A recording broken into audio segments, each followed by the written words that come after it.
The technology stack is evolving at a pace like one that we've never seen before. My mindset by default is that if you build something last year, that it's got to be obsolete. There has to be a new way to do that thing better today. And if not, then it's just lack of imagination. Startups in general are a lot of hard work. There's a lot of fun. You have people who are really motivated, who are aligned on the same mission. You really love that sort of feeling of we are in this race and we're going to build a great product and we're going to win. We're going to bring customers. Being in the AI industry doesn't make it easy because this is the most brutally competitive industry that one could be in. Like there is so much change, so much competition that you don't feel like, you can get off the treadmill to drink water. That's the feeling of being at the company is. But I think it all works because we know that there is a great destination.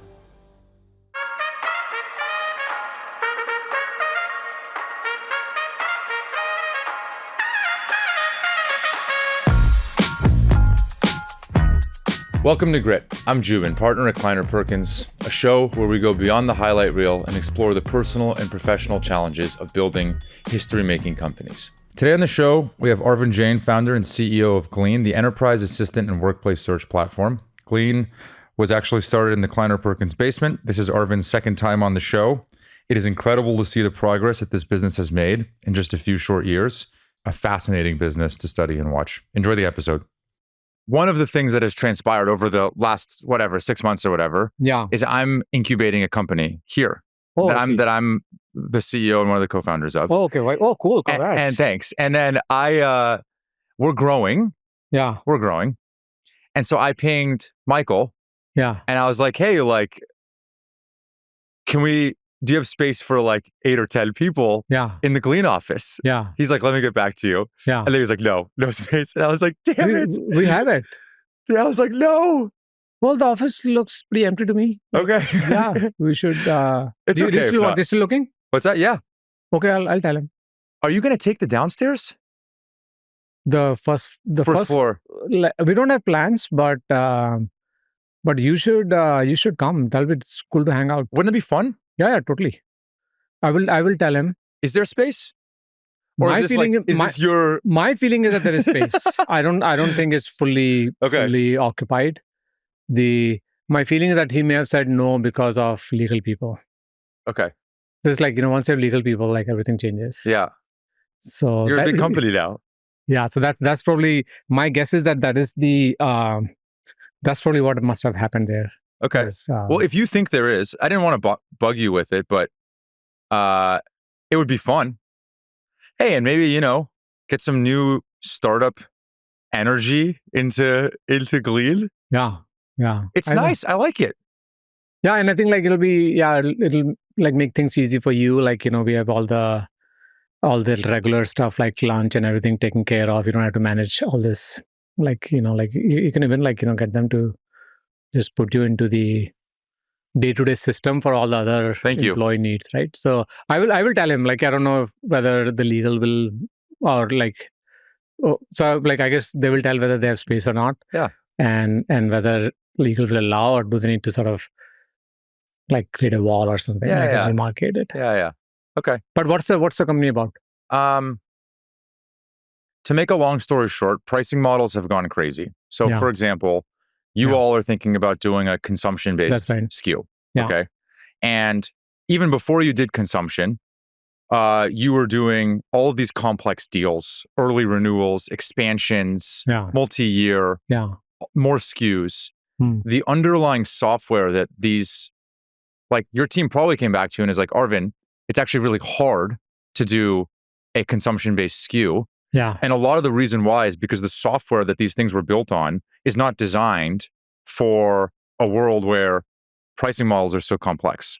Like metronome or those exactly. Kind of so that's on the billing side, but even on the quoting side, for example, your AEs, it's very difficult. So we want to do manual, I think. Exactly. So we want to do the full stack. We're going to start on the configure price quote, which is basically. I love the idea. This is cool. It's just natural language way for an AE to just say, this is exactly what I want. Natural language way for an administrator to say, hey, we introduced a new product. Show me exactly what's going to happen on the user admission testing. And then a kind of PagerDuty-like approval flow that has context relevant things for Michael to see something around COGS, CAC, LTV, Yeah. Another thing for deals desk or RevOps to see, because that doesn't really exist in software today. Like it doesn't, which is insane. And obviously, I come from this world, and I have been dealing with it forever. So that's what we're going to start with, that specific land, and then we're going to go build out billing, contract lifecycle management. Very cool stuff. Congrats, man. That's Thanks. good. Maybe I'm glad to be doing this. Maybe just selfishly, you're so big time now that I missed you, and I was like, well, the only way I'm going to be able to hang out with Arvind these days is if I come up with a good excuse. So anyway, it's just good to see you. Yeah, likewise. No, I'm actually, I think this is, I was here last week too in the office. Cool. Yeah, I'd love to, I'd love to hang with you. Like it's fun. It's fun to spend time. The San Francisco office. Yeah. I've been hearing about that. Yeah. Since day one. Yeah. Day one. You've hired people from San Francisco. Yeah. You finally, 7 years later? Yeah, 6 years later. Relented? Yeah. Why did it break your heart? No, it didn't break my heart. It's a tough decision. And actually, like, it was not so much that I was in the way of it. The main reason for us not to have an office in San Francisco for a long time was because we wanted the team to be together.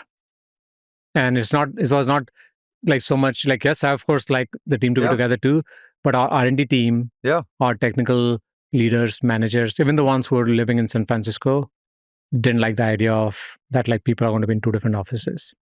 And like the one that you start at, like in Palo Alto, is hard to get rid of that one. That's HQ. That's HQ, and has to be, because all these people who came to the company, they made the decision to join Glean. Right. Part of it was that I'm going to be working from that location. Right. So that has to stay. Yeah. So then it was always a choice of like, well, do you do one more location? And I was actually very motivated. Like the thing that I used to hate the most was people from San Francisco wasting 3 hours every day commuting. Like that's like, I want all of that time to go developing systems, right? So I was so that was the motivating factor for me. Yeah. And ultimately, I think this year, I just felt that we're going to actually be going even more to the office. Now we have 4 days a week instead of 3, and I just didn't see us, me asking our team to make that trek every single day. Totally. So that was the motivation. That's why we did it. How big is the company now? How many people? We crossed 1,000 people. No way. Yes. That's I was also surprised, it was not just to be clear, it was not a feeling of, celebration. It was a feeling of panic for me when I saw that, we passed 1,000, because that's a big number. So yeah. But why did you panic? What about that number? Well, I think are you if the organization's bloated, or can you do more with less? Yeah, are you turning into a big company? Well, I mean, look, you hear a single person, $1 billion revenue company as like the new North Star for people. And so everybody's trying to be really, really, really lean, in terms of building their companies. And we got to 1,000. And I think I do feel that we could be doing a lot more, with our team. It's not like I'm not pointing out to individuals in our company not putting in their best. I mean, our people work hard. Yeah. But when you get to that scale, to get more things done, you have to do you have to work much harder on alignment, prioritization, having clarity of what the business should be doing. And all of that, used to be easy. You could just walk in the room and say, hey, we're doing this, and everybody heard it. And now with 1,000 people across 100 different cities, with our field team, it's just hard to keep everybody aligned and be on the same page. So when that happened, when we got to 1,000, that was the first emotion that I had. That we got to be really, really intentional about how we organize our team now. Because organization was not a thing on my mind. It was always product, technology, winning a customer, not how we're going to organize the company. But now that's super important, and actually we still haven't done a great job, so we have to work on it. Do you enjoy that part? Isn't this kind of in some ways every founder's dream and then also every founder's nightmare, which is like you always think maybe you'll get to a size and scale where you are solving enough customer problems that you hire 1,000 people, but then you get to 1,000 people and you're like, oh my gosh, like what have I created? Like this is a battleship. Like, you can't even move your own company. Yeah. Like, and by the way, the things that got you, like usually the skills of a founder. Yeah. Like, I mean, you and I know each other pretty well. Yeah. You are not necessarily the person that's really keen to go put in a bunch of process everywhere, right? Like that's not what you enjoy doing. Yeah. Actually, it's interesting. I actually get more annoyed with lack of process. Because lack of process like makes us do oftentimes way more work. I have to answer the same question 100 times because we didn't we didn't write it up and made it available to everyone so that people could do that work without having to check with me. So process is actually an important part of, you can't be I don't there's no such thing as hey, I'm a cool guy, I'm a not process person, and but I can innovate and all of that. That's not enough. To build a company, you got to really a big part of being a leader is to be able to organize, is to be able to set processes, set a way of working inside your company. So, but then your question was different, which is, do I enjoy it? And the answer to that is no. I know that we need it, but it's hard for me to really excel at that, to lead our team to actually to be able to do these things. So that's true. I think I as the company grows, one has to grow with it, and force like myself, for example, to really learn and adapt. And that's what I'm working hard on trying to do right now. With I guess with some success, but mostly failures. But I think you learn from them. Today, like every startup, every company that I talk to is like wants to be Glean, basically. Like now it's like Glean 4X, which has got to be both amazing but also insane. Like even for me, I'm like, what? know? And my general reaction is like, having seen it pretty close with you. Yeah. It's like, are you sure? Like, do you know how hard it has been to get to this point? Like, I don't think, like even now they're like, wow, must be unbelievable being at Glean. I'm like, well, the company is doing well. Yeah. But like the lived experience at Glean has always been that it's not enough. You know, and you do that for years. Yeah. It's exhausting. Yeah. And I just wonder, like, like now 1,000 people will probably come and think, I'm going to go work at that, that really cool, hot AI company. And I think there's like this dissonance between the reality of what it means to work at a company like Glean, which is like, it's exhausting. Yeah. Do you feel that? I mean, it is. I mean, startups in general are a lot of hard work. There's a lot of fun. You have people who are really motivated, who are aligned on the same mission. And as a engineer, for example, as a developer, you really love that sort of that feeling of just we are in this race, and we're going to build a great product, and we're going to win. We're going to bring customers. So there's something exciting about that journey. But it's also like it's like that. It's like being an athlete is not easy. Like you have to work very, very hard, and you do get exhausted. Like people do get exhausted. After 4 years, 5 years, the grind is not going to stop, right? And so that's actually it's been very true for us. Internally, is everybody's existence are we happy? Are we always feeling energetic? It's hard. You have to sort of really push yourself to actually feel that way. And being in the AI industry doesn't make it easy, because this is the most brutally competitive industry that one could be in.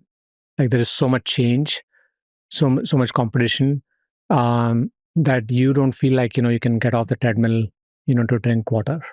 Like that's sort of that's the that's the feeling of like being at the company is.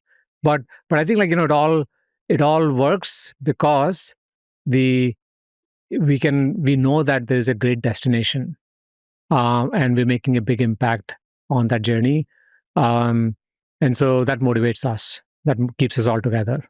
And and the last thing that I would say, because of this very question that you asked me, I've been always telling our team every week or every other week. I actually tell them that this is going to be a tough, long journey. Um, in some ways, there is no better tomorrow. Like it's going to keep feeling like this. Like that's what it means to be at a startup, is be in the grind. Um, and so you have to figure out something. You have to figure out something that makes today fun for you, not the tomorrow that you're hoping to arrive at. At this point, that grind has been going on for what, 7 years for you? Yeah, 6.5. 6.5 years? Yeah. What do you get to do? Like, meaning you can't leave. You can't just like go to another company. Yeah. You can't just like stop getting better. Like you can't really not learn process and abide by it. Like you have to do these things. Yeah. Or like the company goes down and like, what are you going to like you can't let that happen, right? Yeah.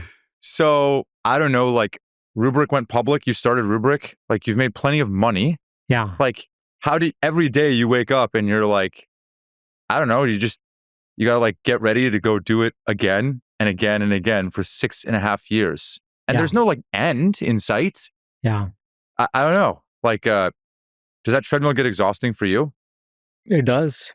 And I think this is where I was saying that you have to learn to make your day fun today.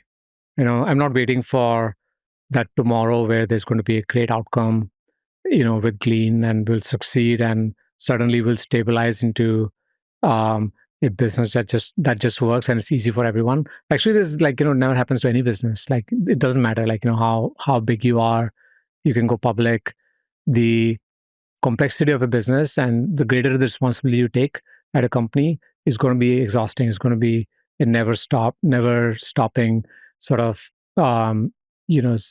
series of work and stress and all of that. So like you have to like just figure it out like for yourself, like why are you doing it, what's important for you, what is it, what else could you be doing in that. And so for me, I know that if I don't have a problem to solve, that will be a miserable existence for me.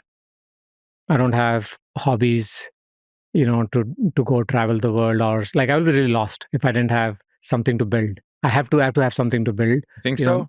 I think that's how it is. I mean, for me, yeah, like I feel that is sort of my fundamentally I need work.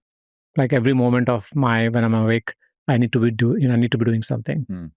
The but for me it is fun. It is fun because one like I'm mission oriented. Like I like what we're building.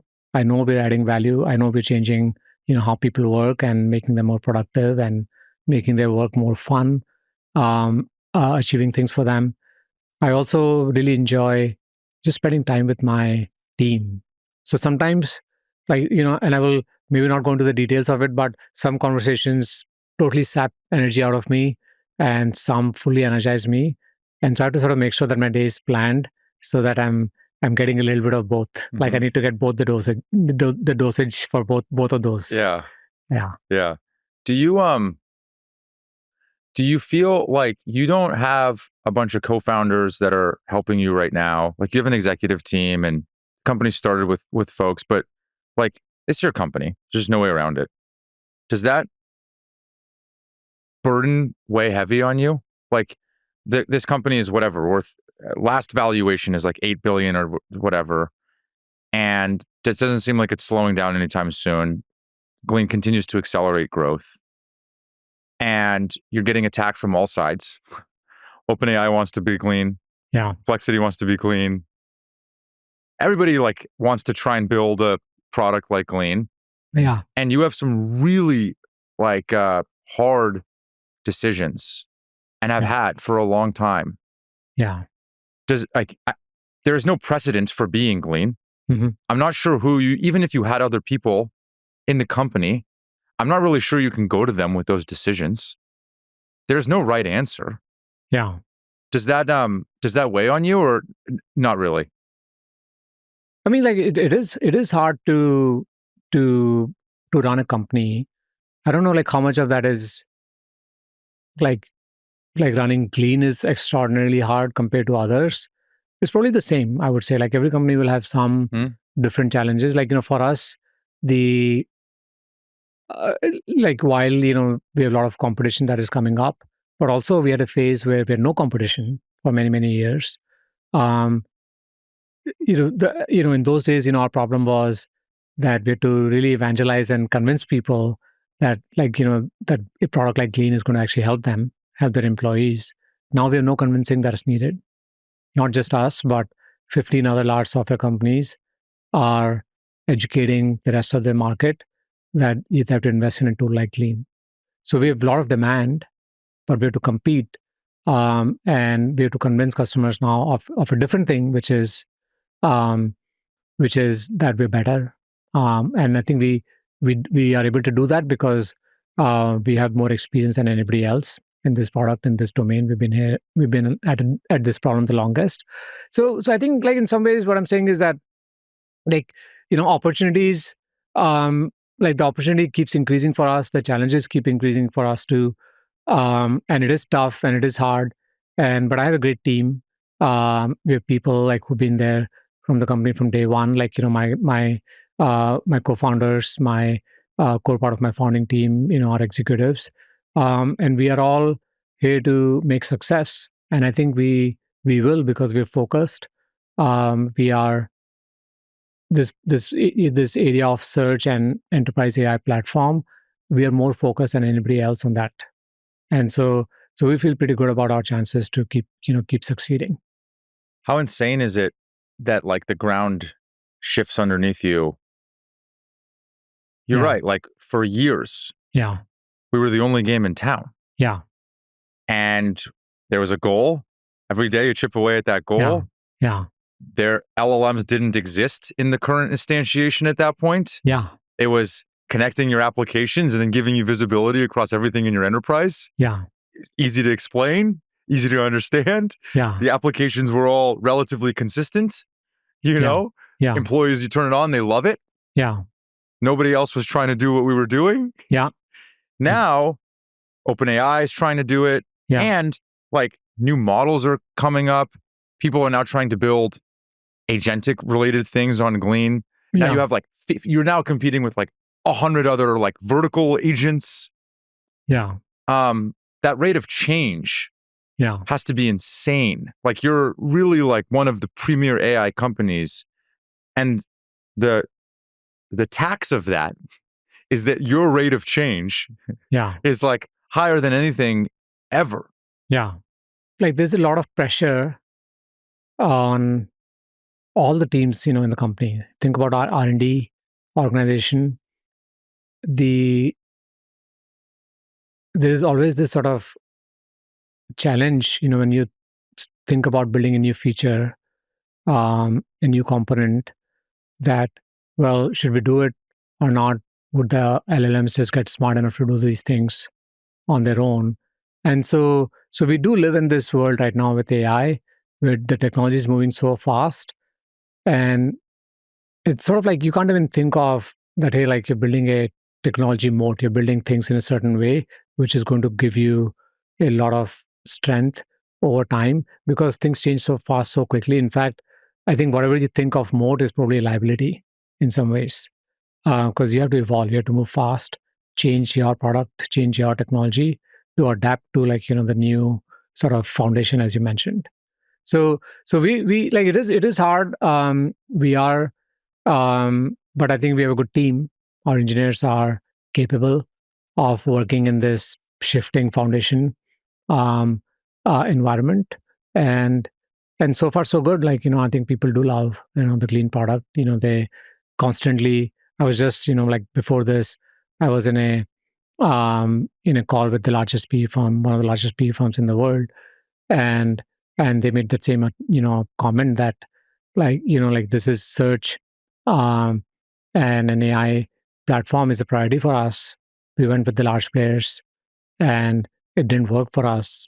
And you are already in many of our portfolio companies and they love it. And so we're excited to work with you. And so like there are those moments, that also happen that then sort of bring back that motivation to everyone that, well, let's keep winning. Your comment on the moat, like Yeah. if the minute you think you have a moat, you're probably in trouble. Yeah. Is that because like you just fundamentally aren't sure that that's possible when the LLMs are getting better so much faster? Yeah, that's part of it. The technology stack is evolving at a pace like one that we've never seen before. So like my mindset by default is that if you built something last year, that it's got to be obsolete. There has to be a new way to do that thing better today. And if not, then it's just lack of imagination. And so we like one of the things, which I keep telling people in our R&D team is that reward building new stuff as much at the same level as throwing some stuff out of your code base. Because if you're not throwing things away, throwing things out, it means you are, you're sort of slowly converting into a legacy software stack. So that's an important thing, and that's why this concept of moat you have to think differently. It's not the code that you wrote. What is it? Well, I mean, I think sometimes it is like how quickly you can remove and replace code. Well, one of them is agility. Yes, so a new currency now, and well, I guess it's always been, but it's more important than ever before. Is how fast you can adapt, change your product, change your code. That gives you the leverage to take advantage of the latest technology that's being built out there. Then your moat is also your relationships, your customer relationships. We work with the largest enterprises in the world, and we are a core partner to them in their AI transformation journey. And we're very clear to them that, we're not actually coming with, giving, shipping great technology to you. That's not going to be enough for you to drive that full impact with AI inside your enterprise. You actually need a partner. You need to work with somebody, and we're going to be that partner and be on that journey with you for a long term. We'll bring the AI expertise. We'll bring the shared learnings from our other enterprise customers, but we will spend the time and we'll keep working with you. And so it's that working relationship that is also a moat. Our customers love how we actually come to them, how we engage with them, and how we build shared roadmaps to drive value in their businesses. Do you think that like this idea of the code that you wrote a year ago is probably obsolete now? Let's extend that to like most SaaS companies today. Yeah. How do you apply that to are you in the camp that basically most of these traditional legacy players, anybody that was born like 10 plus years ago, is in big time trouble because they have a big customer base that for them to, they have an innovator's dilemma. Like they probably have to rewrite their stack because it's not as good as it was. They could do it way better. But in order to do that, like that's very cannibalizing to their existing business. Yeah. Is that how you think about it? Well, I think, so two things. One is people have talked about that there's going to be no application interfaces. There's a database behind the scenes with all their data. And then there are these modern AI experiences which are conversational and all work happens like that. And I don't subscribe to that.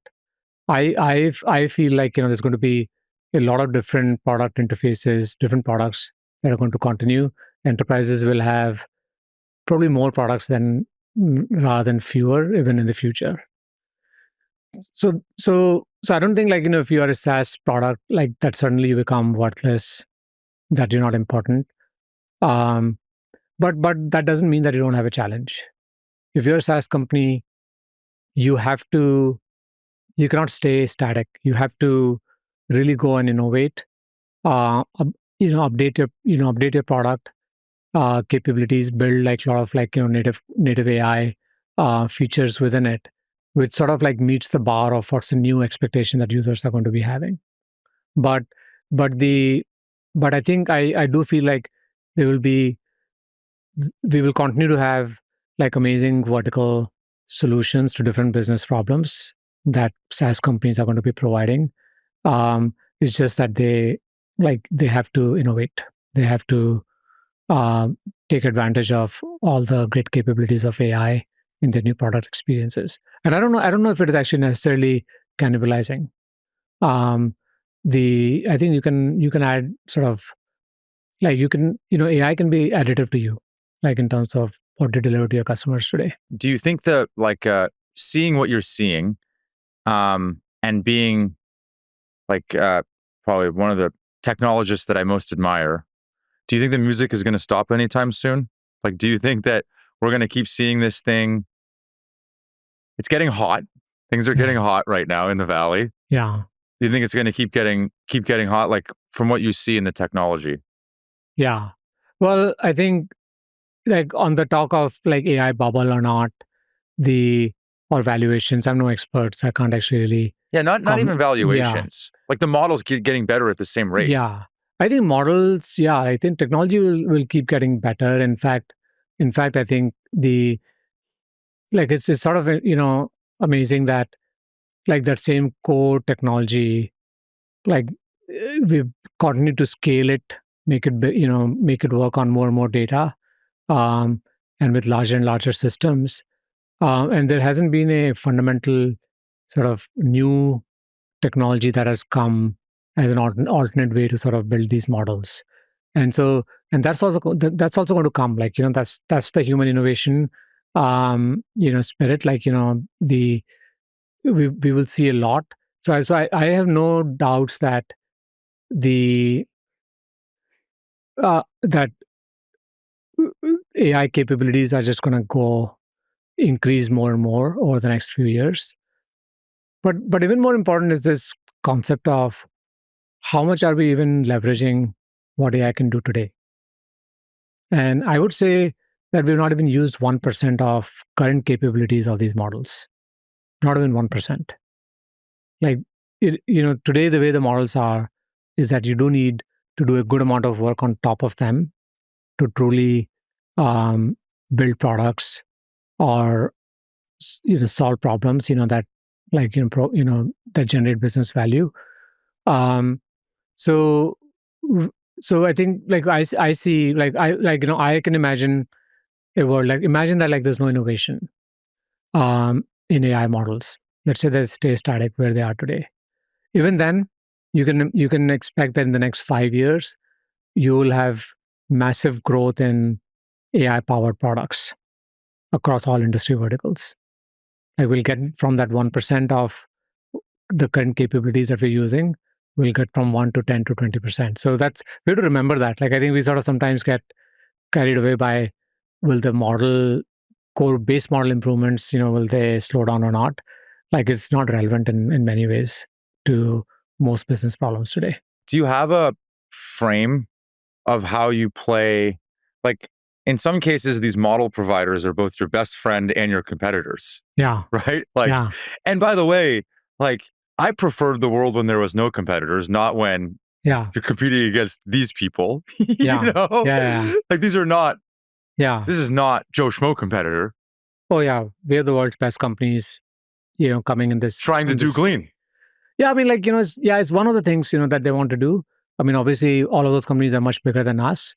They have great capabilities. And this has become one of their important projects too.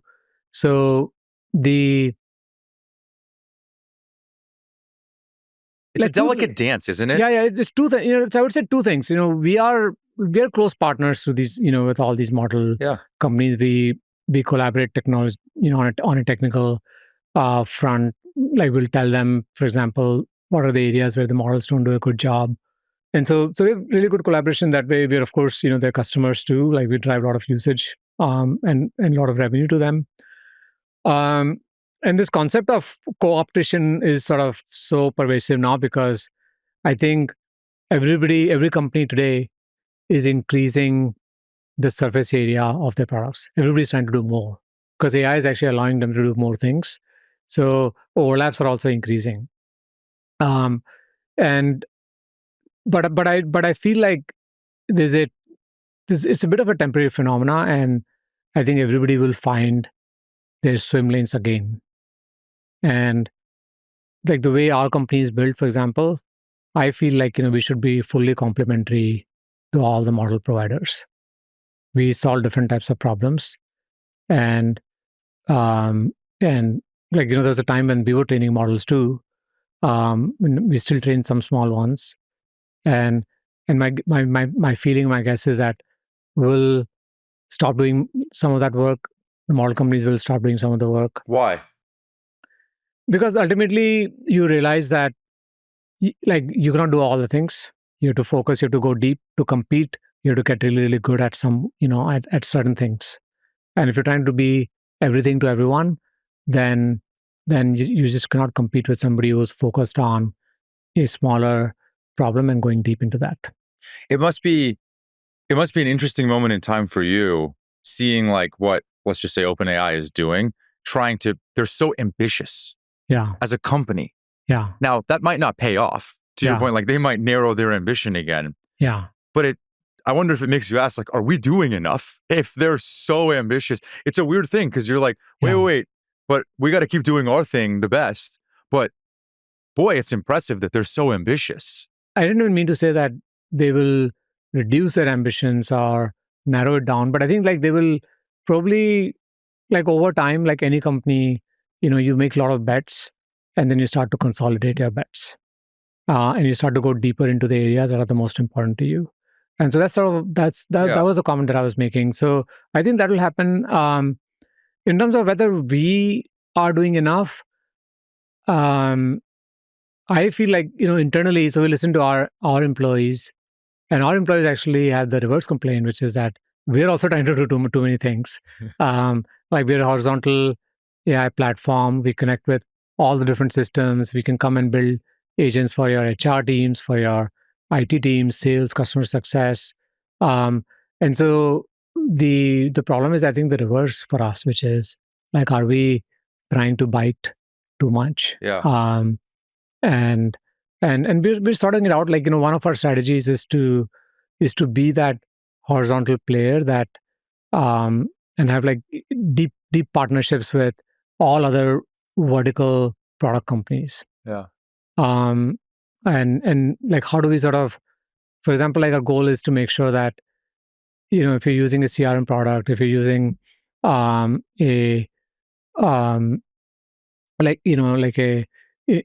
engineering system, within those systems, we want to actually add some value.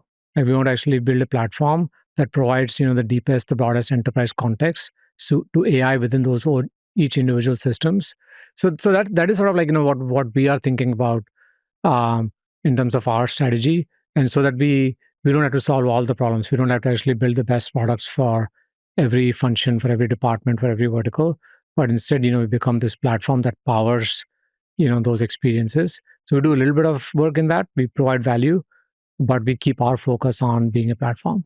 Has the way you've thought about talent with these, let's just take engineering talent, like with Cursor and others, has it reframed the way that you evaluate and think about talent at Glean? So one thing that we've been trying to do is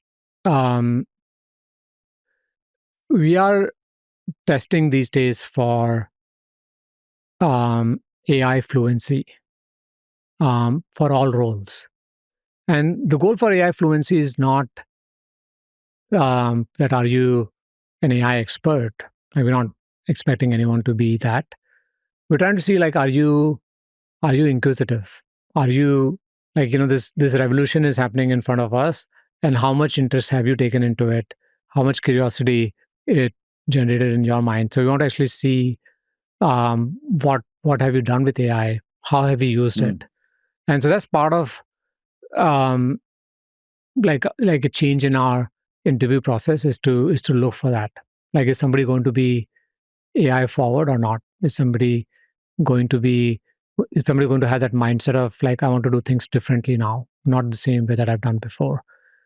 So that's the one change that I'm trying to actually bring about, like in every team. But then at the core, I think like how we recruit, I think it remains the same. Like, you always are looking for people who first, I mean, we look for all the things that everybody else looks for, which is we're looking for somebody who works hard, somebody who's talented, somebody who's a good team worker and all of that. But I think we always tested for one more skill, which was important for us, which was how passionate they were for the product that we were building. It was very important for us to see how much, like, that's a test for us, whether they're going to be aligned with the mission of the company and stay with us as we go through the ups and downs. Don't name names, but just in general, I'm curious, senior engineers that are at Glean, that previously, before LLMs, were obviously the best engineers. Yeah. Let's just say they're, 20 years of experience. Have you noticed any changes in how those people are valued in the organization relative to the person that's been basically grew up on Claude and Cursor? Yeah. Like, how do you think about that now? Because it used to be pretty clear cut. I'm curious how that's changed for you. Yeah. AI adoption is, so our my co-founders, Tony and Vish, they are, for them, AI usage is a yardstick. Like, their own assessment now is that if somebody is not using these tools, it shows a mindset that is not open.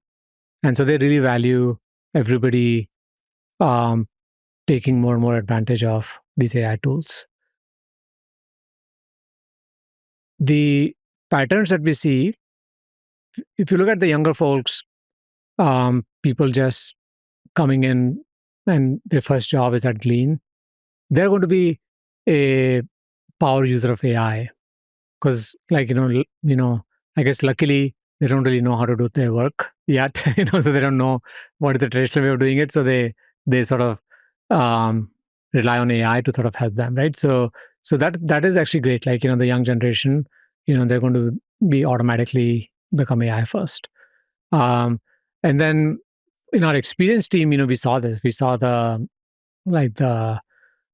power curve initially, and now we see sort of like two user populations, one that is very actively using it, one that is not so actively using it.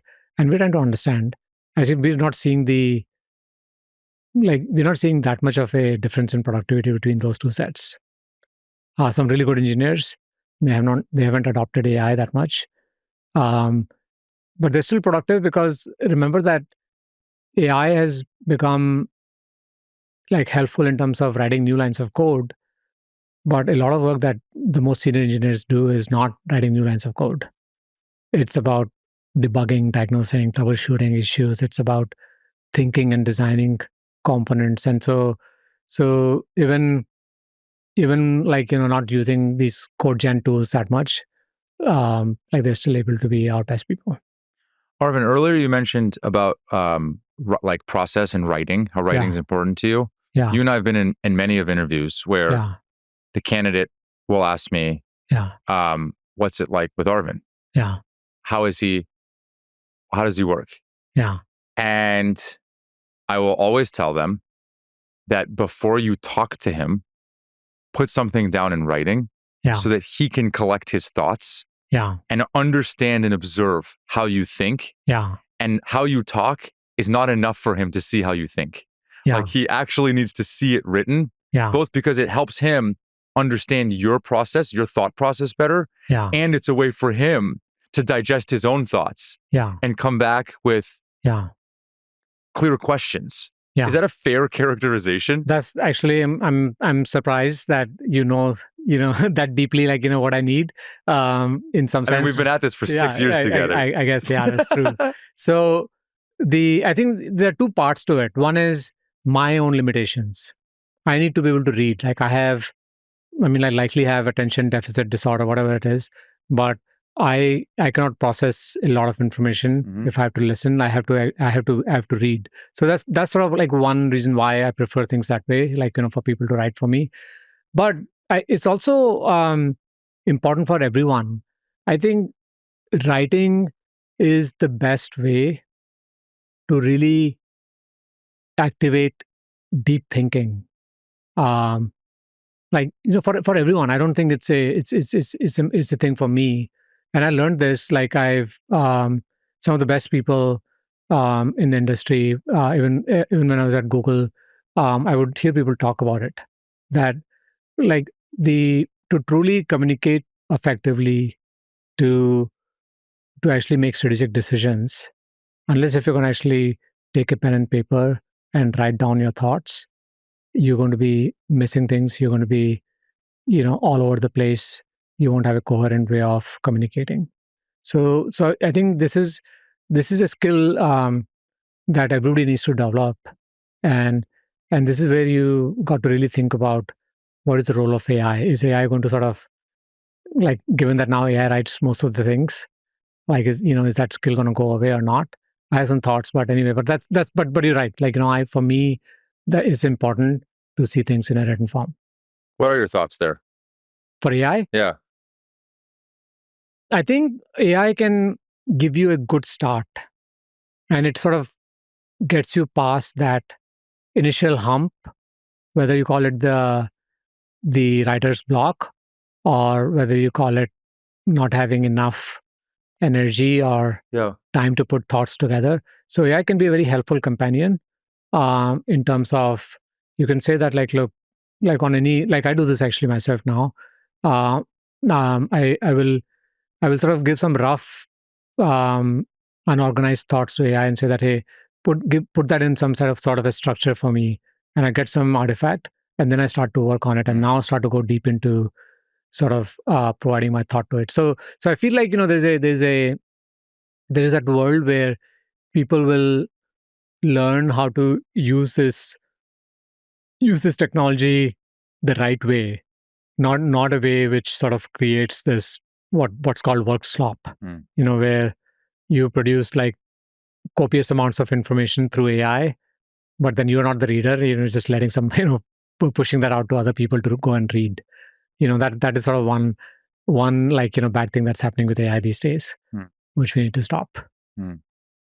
One of the other observations that I have made about your style, is you have a real allergy, in my opinion, tell me if you think I'm wrong, to anybody that has accomplished anything and leans on that accomplishment as a right to credibility and reputation. Like, I don't know how else to describe it, but there's this thing that you have where you really under-index on what someone has done.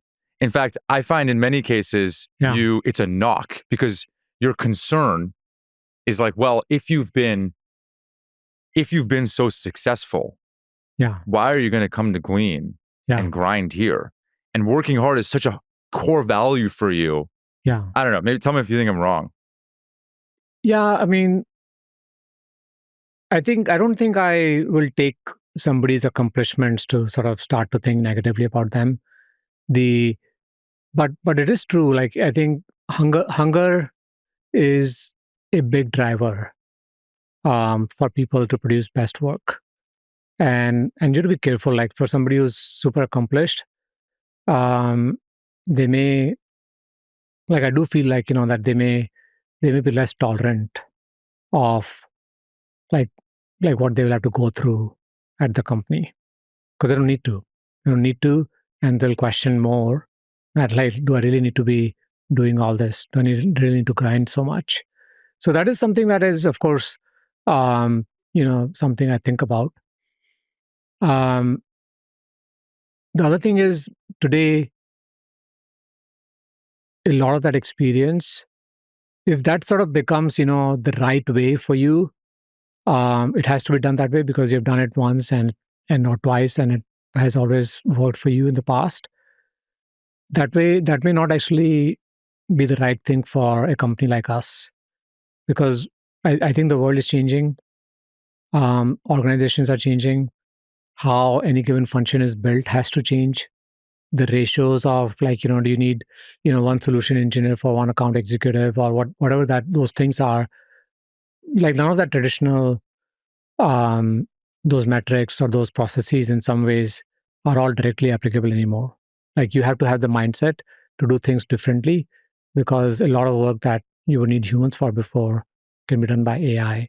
So you have to have that open mindset, and but there's no substitute. But just to be fully transparent, like ultimately somebody who's achieved success, somebody who's seen a lot, like they have um, they have something of value that others don't. Is those learnings are invaluable. So I actually appreciate that. You just have to make sure that that doesn't become the ceiling for them. Like they have to still be able to reinvent themselves. How are you using at home personally? Yeah. How are you do you have any favorite things that you're doing with AI today? Like how do you use it? I got asked this question a few times, and it sort of made me realize that I'm actually doing very little things outside of work. so you're like running, yeah. You're like figuring out what model you want to run in the back end for Glean and then doing new queries on it. So sort of how much are you working right now? I think I'm like, I work pretty much most of the times I'm awake. So like I take some break, like in the break is when I'm not trying to use more AI. Like, I'm actually like trying to watch TV and relax and go to bed. But so my AI usage has been largely at work. Right. And I feel like this year, like in the last, I would say 3 to 4 months is when my own habits have fundamentally changed. Before I was using like AI, and of course I was using a lot of Glean, I was using ChatGPT, and I was using it mostly for knowledge seeking. Like I have questions, I want answers for those questions. I'm trying to find somebody, to go and talk to on a given topic. So those are the kind of questions I would ask. But lately I've really transitioned to where I feel like Glean is a more powerful colleague of mine than any other colleague. And I don't mean to, I'm not trying to be underappreciative of our great team, but there's something about AI that makes it a very effective personal colleague or companion to you. And so a lot of complex work these days that I have, I always feel guilty of, like I've like the list of questions that I have that keep coming to me. My mind is never like sitting idle, like it's just like racing and like, sort of like it bothers me, but I have just a constant stream of questions coming to me. And I feel guilty, like, sending those questions out to my team because it's going to take time. They're going to get distracted. And I've now figured out that like actually like AI is incredible for that. Like, deep strategic questions, and I can ask Glean to actually go work on it. And given that it has all that context of our company and how where our business is, it's just incredible, like, the kind of things it can do. So like this is my new working model. Let's say I have a project, I need to make some strategic decision, or I want to actually understand how we're doing as a business, like very very deep fundamental questions.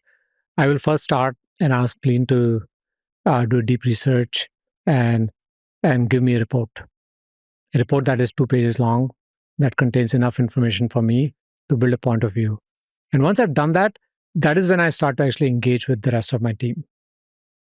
And that way I'm actually coming in, way more informed. I'm way more surgical in terms of like how I actually consume or take their time. And in fact, many times I will actually share the work of AI, with the team, so that I'm also trying to change their habits, like as opposed to them starting without AI. I actually share the AI artifacts and then sort of drive this behavior. But it's actually really incredible, like how like my work habits as a CEO has changed. And by the way, you eliminate a lot of the bias. Like if you ask bias, if you ask somebody in finance or marketing about something in finance or marketing, they're going to think about their own worldview and then how they project that back to their boss. Yeah. Whereas at least now you can have an opinion that is relatively objective and then press against that opinion. That's right. Comprehensive and unbiased. That's this is something that these are like net new capabilities that AI brings. Have the questions in your mind gotten louder? Like, are there more or less than when 6 years ago? Like, do you have more hesitations, concerns, paranoia, questions that your mind racing? Is it getting worse or better? For us as a business, I think like it has sort of like initially we had a lot of anxiety because we had no success. And it felt like a slog, and there's a lot of rejection, and so I had a lot of questions. But then we started to see success, and we were clearly, the only game in the town, the best product, and all of that. And now we are in this place again where there's a lot of noise in the market, and there's a lot of existential risk actually to us, and that risk comes from the fact that if you like step away for a moment, somebody will pass you. Like you have to be totally and fully alert. So it does feel that there are more questions on my mind now compared to last year. And I would say like more stress, but at the same time, I can also see that the opportunity is 10x bigger than what it was last year for us. Yeah. Well, I appreciate you doing this. It's been maybe one of the most rewarding things of my Kleiner Perkins career is being able to be close to the action with you and Glean. Like it I'm telling you, when I went to that Glean user conference, it was a Glean user conference and it was full of people. Yeah. Customers. Yeah. I could not believe it. I think I pulled you aside and I was like, what is going? I cannot believe, I could not believe it.